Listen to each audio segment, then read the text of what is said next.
Hey y'all, welcome to Parent Empowerment with Mandy Drogin. I'm Mandy. I'm just a mom sitting down with real Texans having real conversations about what's going on across our great state.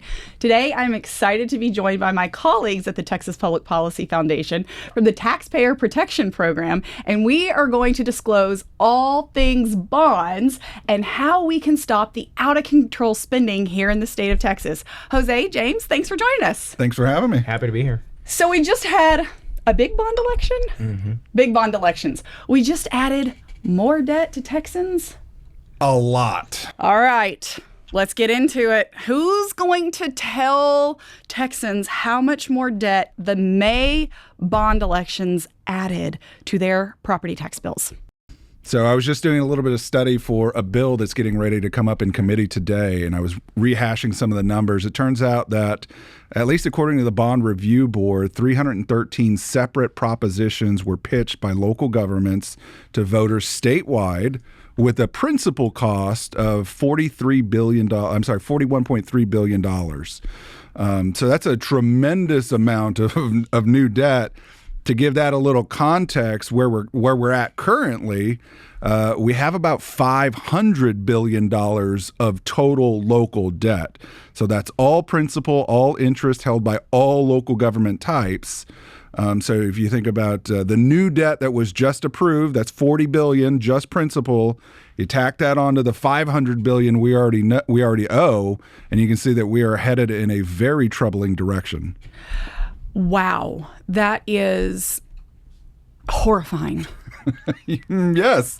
So, because we see it all the time, taxpayers are demoralized, they're devastated, and they're desperate. They're saying, please stop doing this. And yet, it seems like these May elections are pretty low voter turnout, and they are shackling property taxpayers. Is this what's happening? Yeah, I think so. And I think Jose has some examples of just how bad it is. So we haven't done quite a deep dive quite yet on all these 313 propositions, but I did get a chance to review the top 10. Okay. And I want to highlight a few of those top 10 propositions that were on the ballot recently. And I want to break it down in the following fashion: the bad, the ugly, and then just one little glimmer of hope. So let me speed through the bad because I want to get straight to the ugly. Salina ISD, which is over in Colony County, passed a $2.3 billion bond with just over 70% of voters supporting it. Alamo CCD, which is your community college district in San Antonio, passed a nearly $1 billion bond package with just around 70% support. Melissa ISD passed a $875 million bond package with nearly 70% support. Here's the ugly. First up, First Ranch MUD, which is your municipal utility district in Denton County, had a $2 billion bond package. It passed with 100% support. That's not the ugly part. It's the fact that only 2 voters showed up. That's what I was going to say. When you say the percentage, it sounds like, because they say this all the time, right? Oh, the voters are voting for it.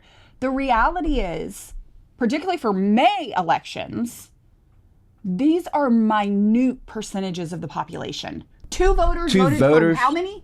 Decided that taxpayers were going to foot the bill for $2 billion. 2 voters. Mm-hmm. 2 voters shackled you all with an additional $2 billion debt. It gets uglier. I have 2 more examples. It's worse than that? Collin County MUD, number 11, had a $1.3 billion bond package. Passed with 100% support. 1 voter showed up. The next one, the last one, Denton County MUD, number 11, $1.5 billion bond package, had 100% support. Again, 1 voter.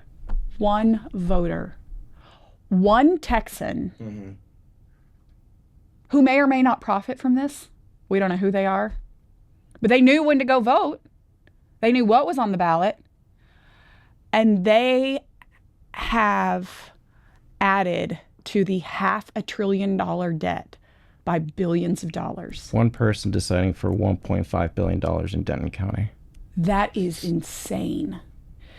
Which brings us to the conversation that I think a lot of Texans, maybe not a lot, but a lot of the loud ones that I see, they are continually blaming the state legislature, right? They're continually saying, lower our property taxes. They're telling the lieutenant governor and the governor, lower our property taxes. But the reality is, this is taking place at the local level. The state doesn't levy property taxes. This is how Texans are being taxed out of their home. Correct? How is this happening? Before we move on, I did want to share the glimmer of hope that I found. Oh, and this yes. is one of the top 10 bonds on the ballot this statewide. So I was in Midland last week for a work trip, and I kept hearing about this bond that was coming up on Saturday, and people were really fired up about it. Apparently, they were very fired up. Okay. So this bit of good news: Midland County Utility District had a $645 million bond package that was rejected by 76% of voters. Good job, That's Midland. incredible. Absolutely. And then in addition to that, Midland also had a Midland College bond for $450 million, and that was rejected by 66% of voters. Okay. All So right. there's hope. So there's hope. Taxpayers are getting the message. There are glimmers of hope. I actually want to go back to that Salina ISD example because, getting back to something you said, the percentage of voters who affirmed that, hey, yes, we do want this school district to borrow, $2.3 billion of new debt. That was 70% of those who showed up. But if you looked at the total number of people who actually came and said yes or no, it's actually less than 2,000 people in that community, right? So it's not just the funkiness doesn't just exist with respect to mud bonds, Right. which maybe even are a little bit of a weird special type. But in your larger communities where voters ought to be turning out and saying yes or no to massive new debt, like we're seeing no public participation. And what that signals to me is we need the legislature to take these things into account and consider reconfiguring how and why local governments go into debt. And I think that one of the best things they could do right now is to push all of these various fiscal measures to November, where you have the largest number of voters participating in an election, so that if you do have another circumstance where a school district really wants to go big and they win, at least most of the community had an opportunity to speak up and say yes or no. Yeah, I think that's... It's also obvious that this is happening a lot in Collin County and Denton County. A lot of these bonds come from there. I mean, this should, boil the blood of all these legislators who are under the pink dome, many of whom are from these two counties. Collin County and Denton County, absolutely. They should be angry because the reality is they're the ones that are getting the blame. Mm-hmm. They are.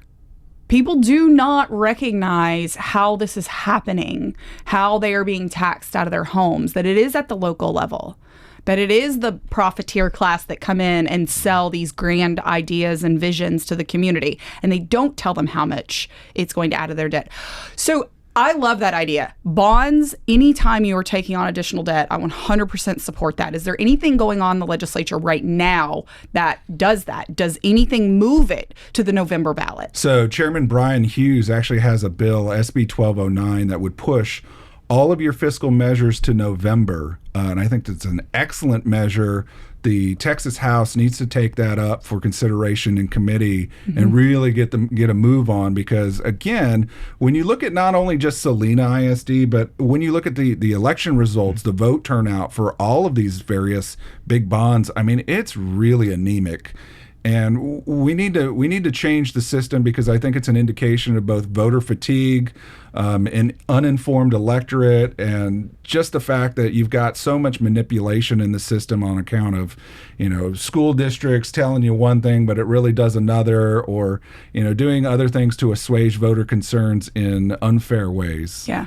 To put it politely. Yes, they're deceptive. I'll call it out. It's deceptive, and it should be criminal the way that a lot of these marketing tactics are to deceive the public. And one of the ones that I just find to be absolutely disgusting is a priority of, quite frankly, many of the associations and the organizations that oppose the parent empowerment movement, oppose school choice, parents' opportunity to select a better school environment than the school they were zoned for. And that is the language on a bond that is really quite deceptive, not telling taxpayers, voters, this is going to raise your property taxes. They've cloaked it in lots of words that basically says it's not going to increase your property tax rate, right? Let's talk a little bit about what's on the current ballot, but what really needs to be there. It's a good question. You want to take this one? So you mentioned associations. One good example is the Texas Association of School Boards, or TASB. TASB put out their advocacy agenda ahead of this legislative session, and it says it on there, and I'll read it verbatim. TASB opposes legislation that increases ballot language requirements, limits dates upon which elections may be held, or creates additional requirements for voter-approved tax rate elections, bond elections, such as voter turnout thresholds. They're explicitly coming out against all the reforms that we are trying to push, such as a uniform election day. Meaning moving it to November so everybody's there. Because when folks think about elections, they think November. Most folks don't think May. Right. Most folks are like, wait, there's an election going on? Right. So uniform election date in November, a supermajority approval on bonds, which the governor is backing. The governor came out early on at the state of the state saying we need a supermajority approval for bonds. Yes. The absurdity of all of that, what they are saying, which is quite frankly their MO for everything, hide the banana. It's a game of hide the banana. Do not tell parents that this is why they have on their list of priorities is also the A through F system. They don't like that either, right? And that right now they're trying to inject all these indicators into that. So the Texas Association of School Boards, if you don't know who they are, you all do, but for our viewers who may not, I believe that they are just an absolute evil and stain on the education system and the taxpayers' lives of Texas, because they support stuff like that. They don't want you to know when the elections are, and they don't want you to know how much your property taxes are going to be raised. That's what they were saying. They do not want to tell you how much this will actually raise your property taxes, because they're quite fond of one person showing up and being able to enslave in debt our taxpayers with billions of dollars in debt. That's exactly what they're doing. And people need to understand how evil that is. You've got parents that are begging for access for other educational options, and you've got taxpayers that are begging and pleading for property tax relief and reform. And they're the ones that are behind it. And their whole the cabal of the taxpayer-funded lobbyists, the profiteers, all of these entities that need to steer up the bonds. They need to steer up the property tax because that's where they're getting paid from. By the way, I want to step back for just a minute and get to the genesis of that 2019 law. So if you go back, I believe it was either 2014 or 2015, the Austin American-Statesman interviewed a young lady by the name of Gretchen Gardner. Very famous case where this young lady was at a property tax protest of some sort. And a reporter asked her, why are you here? And she says, well, the city has asked me to approve every new park, new library, new city hall, every roadway, everything that they've asked for, I've said yes to, and now I can't afford to live here anymore, right? And so we brought that example to the legislature and said, look, there's at least some people out there who are not making the connection between new debt and new taxes. And we have to do a little bit more to educate the population at the point of impact. Yeah. So when they're saying yes or no, they ought to have a dollar figure that accompanies that bond proposition to say, look, if I do this, here's the price. Here's the price tag. Can we do that? Is there any legislation out there that says for every $100,000 of valuation, this is how much your property taxes are going to increase with this specific bond? So in the past, we've pursued legislation of that nature. But getting back to your earlier point, TASB has opposed us at every turn. Of course. Right. And the best we've been able to do is establish that statement in law where they're now only school districts really are required to say this is a property tax increase. And we're trying to at least expand that requirement to other jurisdiction types and make them accentuate it, because one of the things we learned during the prior interim is that even though schools are required to do this, they're actually figuring out ways to blunt its effect. right? So you've got school districts who are now adding statements afterwards on the ballot itself that says, hey, we have to do this thing. State law requires it. Don't pay any attention to that. Sure. They're also burying it between English and Spanish versions, right? They're making the proposition entirely in all caps so that it blends in together. Most voters don't see it. And of course, you always have that that few out there who constantly beat the drum that if you vote for this thing, it's not going to increase your tax rate. I hope most people have caught on to the con that statement is, but there's always going to be a few folks out there who are convinced otherwise. And so, anyways, all of that to say, we've made a little bit of inroads on the item, but there's still a lot more that needs to be done at the legislative level to make sure that voters are making informed decisions one way or the other. Yeah. But they ought to know, hey, there's a cost with this thing, and here's what it is. Right. James mentioned that TASB is consistently coming out against us. They're coming out against our tax reform initiatives, which they have on their advocacy agenda for this session. But you also got to remember that TASB benefits from getting the majority of their funds from tax dollars. Right. So our tax dollars are funding school districts who then turn around and send that money to TASB, who then turn around and lobby the legislature against all these reforms. Right. And that's a practice we need to end this session. Yeah, absolutely. That goes into, we just put out a video talking about how we can limit TASB's control, because people don't realize, first off, they don't realize the impact that they have, particularly on the bonds and the debt that is crippling Texans. They also don't realize the hand that they have even in the guidance. When we look around Texas, a conservative state, values that are like ours, we want our children protected from the inappropriate, highly sexually explicit materials in libraries and classrooms, the woke ideology that has permeated so many aspects of curriculum.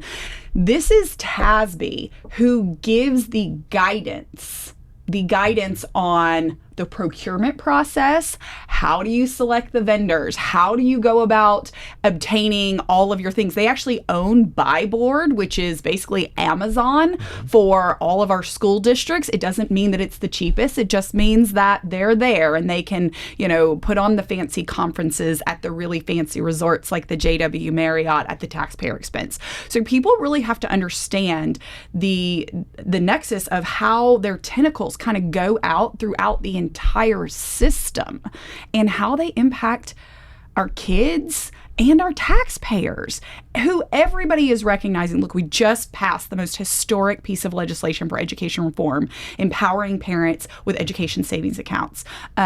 Now we have to make sure that we go after these nefarious entities that have rigged the system, the profiteers that are a part of the TASB conferences and the TASB presentations, because they are the ones that, again, are crippling our taxpayers. And ultimately, if we're at $500 billion in debt. We just added 41 billion more. In what time period has the majority of this debt been rung up, James? Do you know? I think it's accelerated quite a bit over the last 1 to 2 decades. And of course, what the spenders will argue is that we've got all these growth needs, right? Everything relates back to growth. Hey, we need this new stadium because of growth. Hey, we need this palatial new high school because of growth. Hey, we need, iPads out the wazoo because of growth. And what's unfortunate is there's probably a nugget of truth there. Texas is growing. We are benefiting from the policy framework that we put in place, which is built on low taxes and limited government. But the bad guys have learned to manipulate the system in their favor and really feed off of the debt environment. And one of the things that I really did not appreciate until you educated me all last year, really, is the relationship between your special interests, your architects, engineers, construction firms, bond lawyers, all the folks who have have their hands in the cookie jar. That group, alongside your special interest groups like TASB and TASA and the million other Friends of entities, Texas Public right? Schools, Bear County Education Coalition, Pastors for Texas Children. I mean, the list just keeps going on. And LCIO, Freedom Network, all of these radical entities. One day I'm going to attempt documenting all of these various groups. It's probably going to be, a 100-page document because there are so many, and each of them has their own slightly unique angle that they can use to justify giving their services to a school district who's all too willing to spend our money and further the progressive cause in that fashion. That's right. But you've got your rent seekers, your special interests, and your politicians. And this is the part that I'm not sure if we can ever fully come to appreciate it, but it's a very pernicious circle exists right now where I think what is happening, I don't know for sure, I'm not accusing anybody, but what I think is happening is at some point in that process, your rent seekers are either donating to your politicians, your trustees in particular, or they are funding candidates themselves, and they're putting up pro-growth friendly candidates that will lean in the direction for big bonds. Let's talk a little bit about that. You're going to get me in trouble.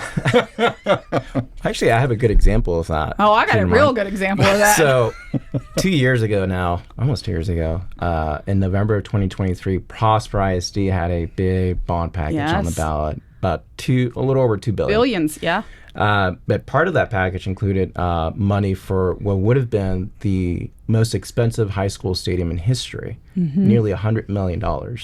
And they were literally running campaigns on the fact that it was going to be the biggest, baddest, biggest high school stadium in history. I'm thinking to myself, are they really trying to sell it this way to voters? Yeah. But voters saw through that, and there was a lot of fired up grassroots folks. And while the rest of the bond package passed, that single proposition on the high school stadium failed. Yeah. Yeah, well, I think part of it in the culture that we're in, I can remember when I was growing up, and y'all remember when the ambulance chaser lawyers would be on TV, and there was this whole shift in messaging, and I was kind of a kid, but my dad saw it. And it would drive him crazy. I remember like yelling at the TV and being like, because they would get on and say, get the money you deserve, get what you deserve. It's like this whole mentality, which has shifted in our culture from a very merit-based, anybody and everybody should have an opportunity to be the very best that they could be. But now, and that was, the ambulance chasers or whatever, but that really has become the mentality of a lot of these, particularly ISDs.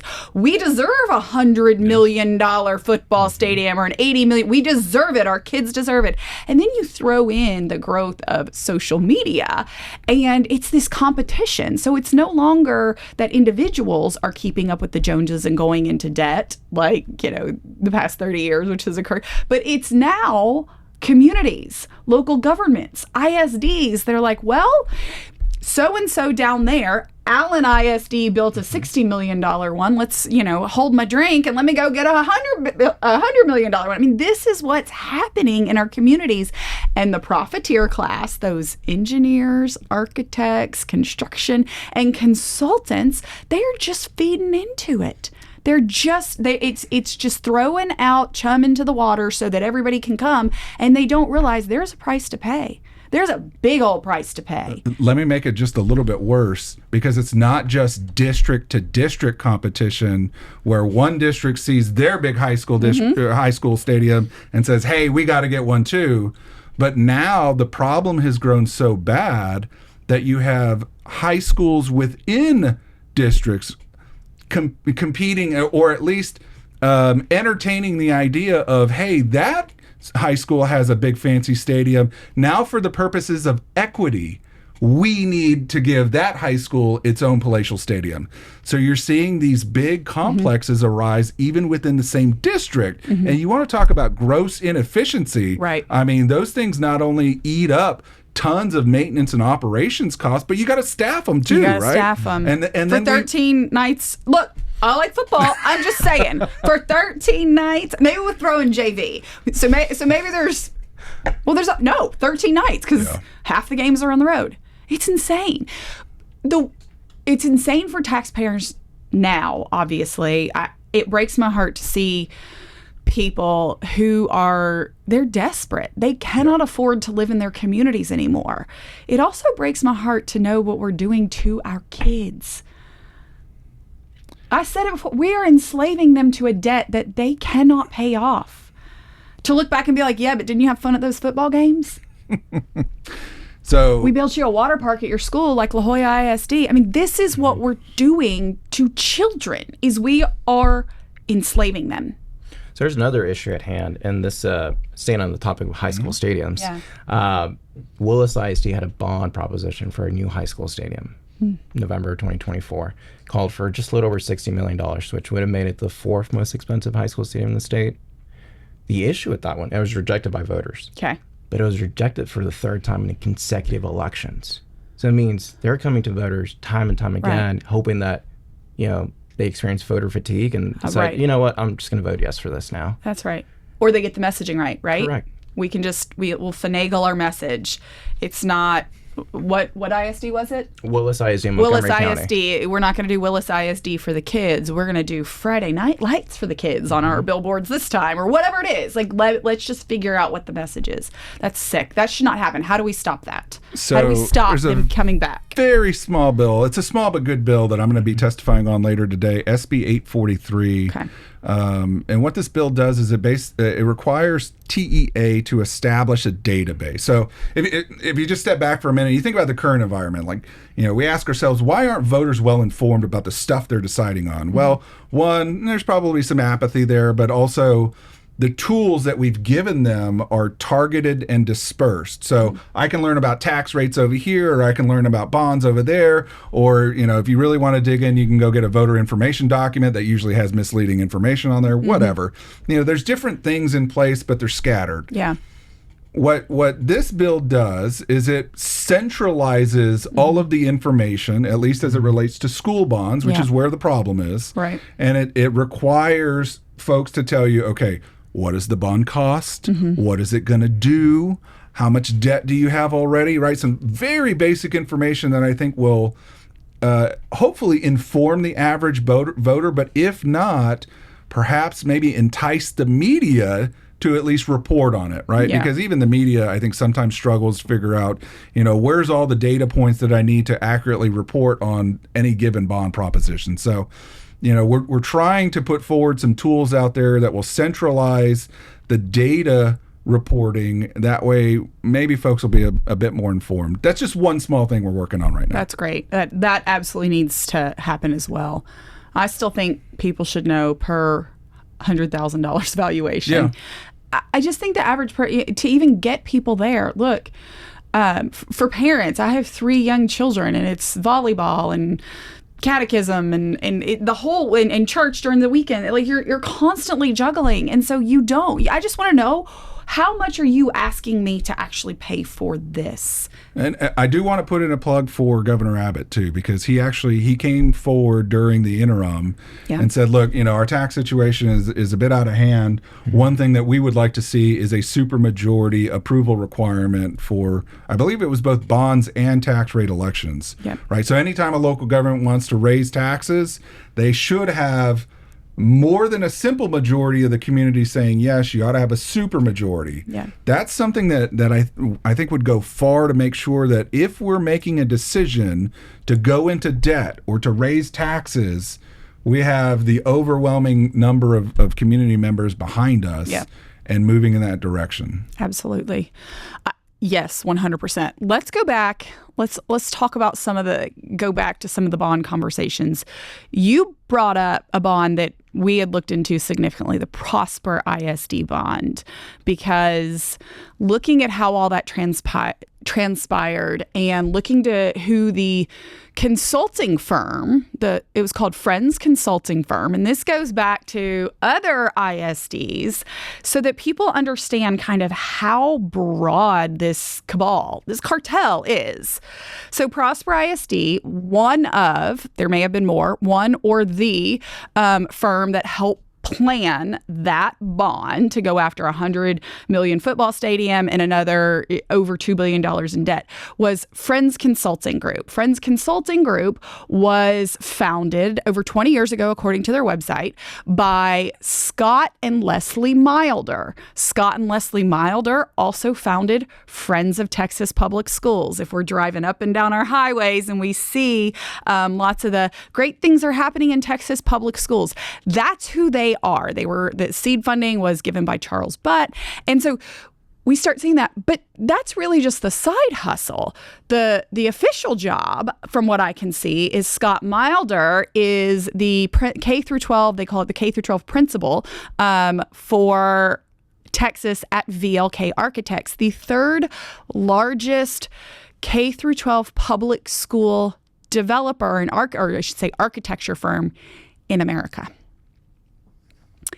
So he's real busy. I mean, I don't sleep a lot and I got a lot of energy off caffeine, but man, I don't know if I could run all those different things. And so when we talk about, they're over here doing the planning and the consulting of a $2 billion bond.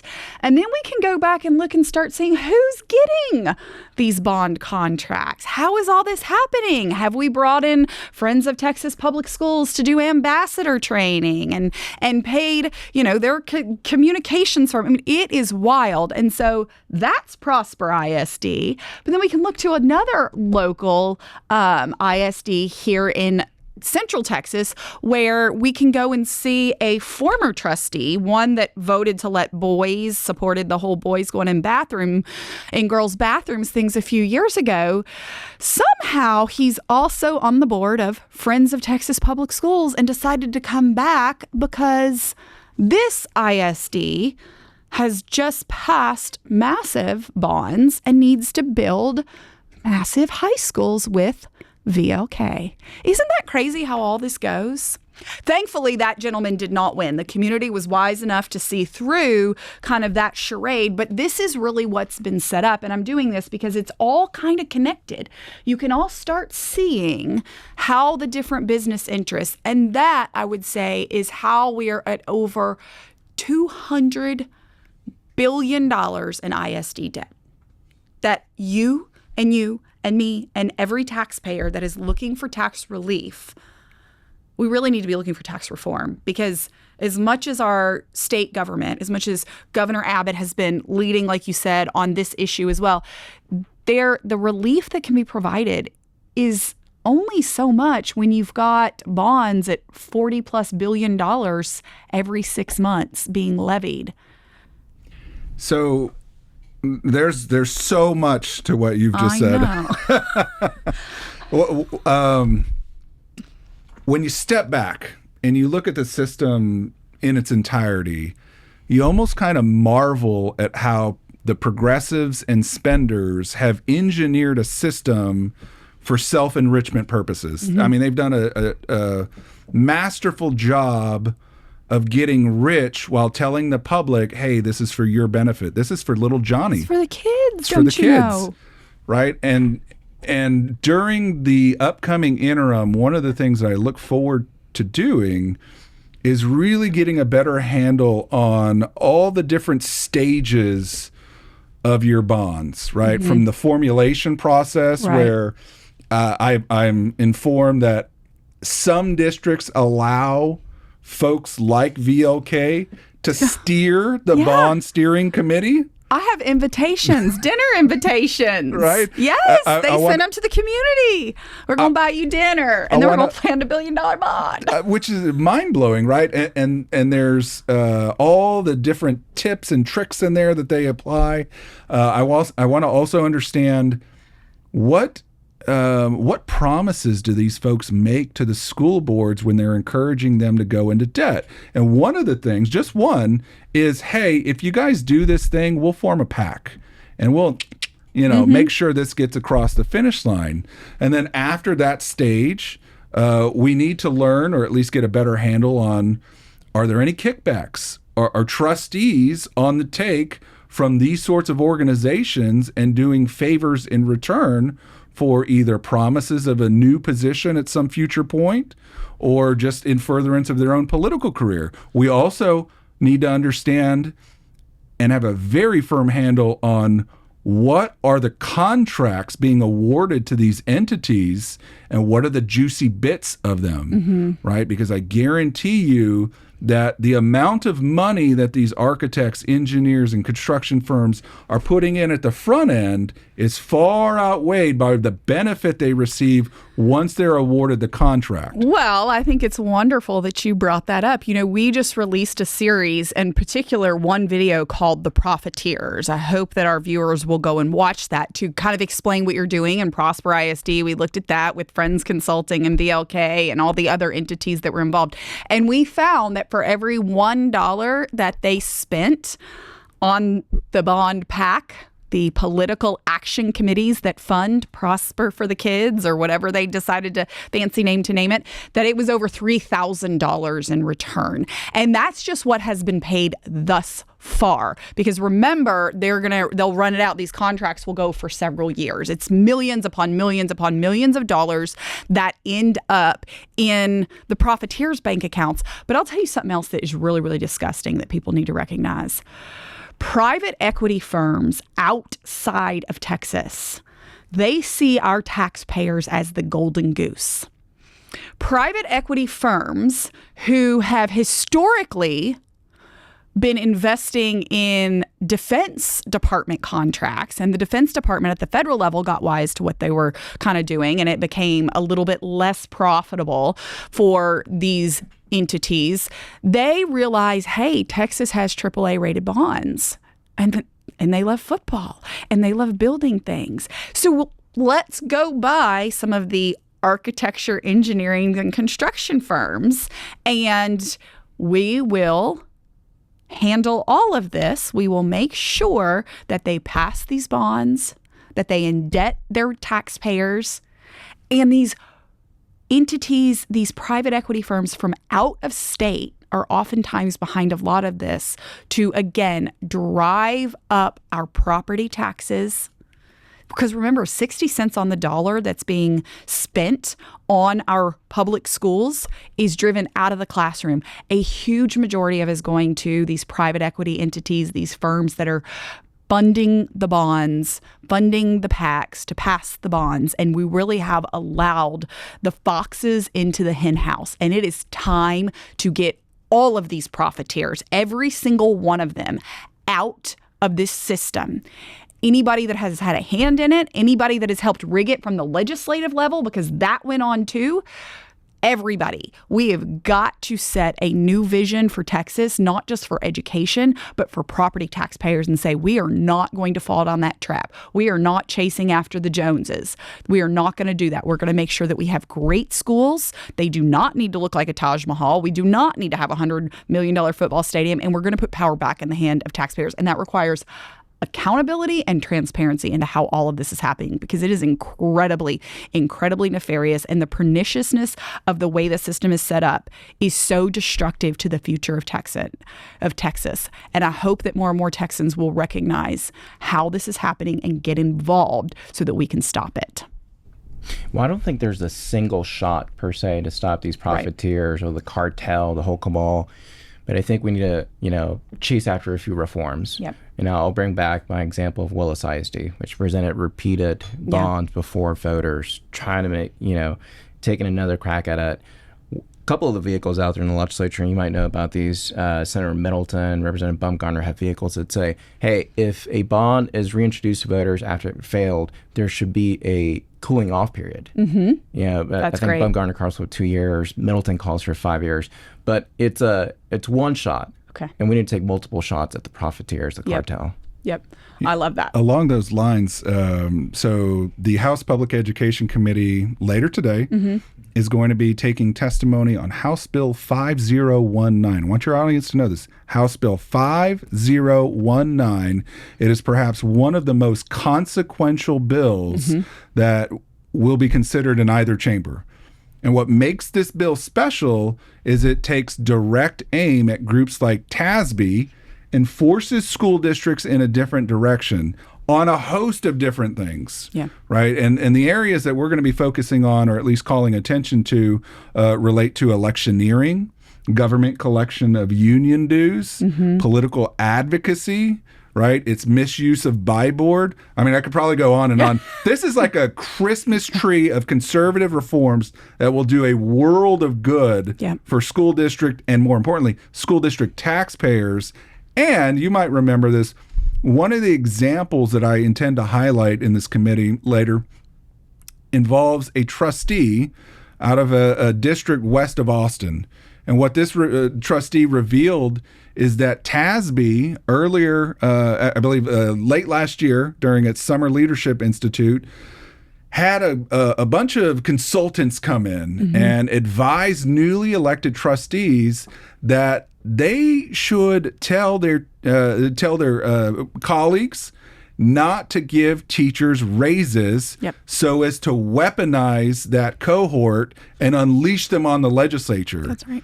Which is a blatant violation of public trust. Yeah. And it's a prime example of about why bills like HB 5019 are so important, because it's time to start attacking the problem. We can't just sit back and allow these things to fester, because at some point in the near future, it's going to overwhelm us. Yeah, it is. It's going to overwhelm every single taxpayer in the state of Texas. That's right. So 100%, I'm glad that you brought up 5019. That is just incredibly important. I hope that our viewers will check that out and see why it's so significant. Before we wrap up, I want to talk about, you came up with this plan that was very simple. Cut, cap, axe. It's easy. It's tell us really quick, whether it happens this session or whether this is the next mission that we are on together. What are we going to cut? What do we have to cap? And what do we have to axe out of our system? So senior staff would come to Jose and I and say, what are we going to do on property taxes? Right. And me being the kind of in the weeds person that I am, I came up with a very detailed list of here's, 30 to 40 different recommendations of, of items that we ought to pursue, because as Jose said, there's no silver bullet solution here, unfortunately. There's a lot of things that have to come into play. And of course, I would hand this big giant list over to folks at the top, and they would roll their eyes or at least fall down out of boredom. And so I tried to boil that down even further, and I think I came up with a list of 10 items, and even that seemed a bit too much. So I said, okay, let's pretend we have a magic wand. What would we do to move our property tax system in a better direction? And the first thing, obviously, is relief. Within the confines of this cut, cap, axe plan, it's very clear that we need to dedicate at least $10 billion of surplus monies to tax relief purposes. I would actually like to see a lot more, but let's have $10 billion as the floor. Once we've provided that relief, then we've got to cap local government's ability to raise taxes in the future, right? Because that was the big problem. Everybody saw an opportunity after the historic $18 billion tax relief package to either raise rates, issue massive bonds, or use COs to go into debt, right? So we've got to cap their ability to raise new taxpayer money. And you can get there through a couple of different ways, whether it's a debt limit, whether it's a spending limit, or tightening the existing property tax limit. And then once you've capped how much money they can raise, then you've got to start working through the system and axing not only the number of local governments that exist, but what they do, right? Because we have cities and cities and school districts in particular that feel like they have to provide every service under the sun, which means not only do their core functions suck, as revealed through the new A through F accountability scores, but they're also spending money on wild progressive ideas, and we don't need them to do that. So we've got to have the legislature come in and really define, hey, this is what a school district ought to be doing, period. So does that generally cover it? That covers it. What I would add, and you said that school districts are doing things they shouldn't be doing, and it reminds me of the Death Star bill from last session. There's a Death Star bill this session as well. Yes. That really gets at, hey, local governments, stop superseding state law. Stop doing things that you should not be doing. One example of that is San Antonio recently passed a reproductive justice fund. It's not the business of the city to be doing things of that nature. What we expect of cities is to pick up our trash, clean up the parks. That's it. Yeah. That would go a long way to your list of, cut, cap, and axe. Yes. By the way, I was in committee recently testifying on a Death Star related measure, and one of the things I brought to their attention is the fact that, hey, you guys did this big, great thing last session. Love it. Unfortunately, local governments are not only ignoring it, but they're calling for outright activism in the opposite direction. And in fact, there's a San Marcos City Council member in 2024 who authored a very lengthy op-ed in the paper and said it's time to call their bluff. So you have progressives at the local level actually working in contravention to state law. I'm sure. And that's a very clear indication that the legislature needs to step in and add some enforcement teeth to all the things it's considering, because if you're passing laws but nobody's paying attention, then what good is that? That's exactly right. I'm going to throw something out there that I haven't written about yet, but it's coming as soon as we get through this session and pass some of these great laws. But it goes to the issue that you're talking about, and I want everyone to know that this is coming to Texas. So 5-10 years ago, the American Federation of Teachers and the highly progressive teachers unions, AFL-CIO, they realized that Americans have had enough of their nonsense and we're not listening. But of course, they use children as weapons on everything. It's always for the kids. We must do this for the kids. That's their, lies that they say. So their new thing is called community schools. It's very popular in LA, in Chicago, in New York. This is, I know, just listen, because it's coming. This is their push here next, especially since we've empowered parents with school choice. No longer is your local public school considered your local neighborhood school. That's what we've that's what we've known, and that's what it's been for decades. They are pushing for it to be called a community school because the school should be the hub of the community, but not just for athletics and education, as some would say this is what it is, particularly in rural areas. No. Their push for community schools is for it to be the hub for housing assistance, legal services, health services, food services, every single aspect of what I would say, which should be from the philanthropic, particularly the faith-based community, is what they want to turn our public school system into, because they need to keep their hooks in the children. They need to indoctrinate them with their radical Marxist ideology from cradle to grave. That's what they are setting up. And I say this because I have a text message, a screenshot of a text message from a Texas superintendent who was flown up to New York. I still have not gotten answers on who paid for it, to go up there with all of these union leaders to go learn about community schools and how he can make their school district a hub for starting these community schools. This is what they're going to be doing, y'all. Just have your ears open. We've got to pass these reforms. We've got to get these radicals out of our system. We've got to take back control of our tax system. And we've got to make sure that we empower the parents and empower the taxpayers of Texas to know what's going on so that we can stop it. Guys, thank you for being here. I know you have to go back. I know you're going to testify today. Yes. Say it again. Say the bill that everybody needs to pay attention to. HB 5019, one of the best bills I've seen this session. We're going to be working hard to get that piece of legislation across the finish line, because, again, it will do a world of good if we are successful. Wonderful. And Jose, where can our viewers go to get more information about all of the amazing work that you are doing for taxpayers? Go to texaspolicy.com. You'll find all our research, our layouts, our video products. All our informational products are on texaspolicy.com. Guys, thank you for being a part of the parent empowerment and the taxpayer empowerment movement. I think you guys have made great gains, and there's so much more to do. Thank you for joining us today on Parent and Taxpayer Empowerment with Mandy Drogin, and now you have the power.